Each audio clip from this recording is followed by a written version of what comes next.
CM Revanth Reddy sir ఈ 2025లో కనీసం ఒక కొత్త చట్టం తీసుకురండి సార్. అదేంటంటే సొంత తల్లిదండ్రులకి అన్నం పెట్టని నా ప్రతి ఒక్క కొడుకుకి గవర్నమెంట్కి సంబంధించినటువంటి పథకాలు ఏవైతే ఉంటాయో అవన్నీ కూడా రద్దు చేయండి sir. Aadhaar card, ration card, pan card, passport ప్రతి ఒక్కటి రద్దు చేయండి సార్ దయచేసి. ఈ 2025లో కనీసం కొంతమంది ప్రజలలోనే మార్పు వస్తుంది. తల్లిదండ్రులు ఉన్నప్పుడు ఎవరు పట్టించుకోరు, చనిపోయిన తర్వాత ఆస్తుల పంపకాలని, ఉన్నటువంటి డబ్బు పంపకాలని ప్రతి ఒక్కటి చేస్తుంటారు సార్. కానీ ఉన్నప్పుడు బుక్కెడు అన్నం పెట్టని కొడుకులు ఎంతో మంది ఉన్నారు సార్.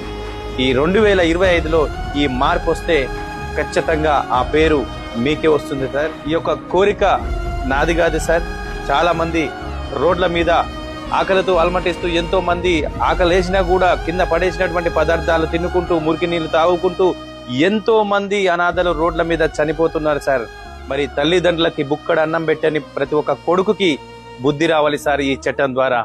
ఫ్రెండ్స్, మీరందరూ కూడా ఖచ్చితంగా ఈ వీడియోని సీఎం రేవంత్ రెడ్డి సార్ వరకు చేరవేయండి. ఈ 2025లో మరి మార్పు రావాలని మాతృదేవోభవ తరఫు నుంచి మేము కోరుకుంటున్నాం సార్.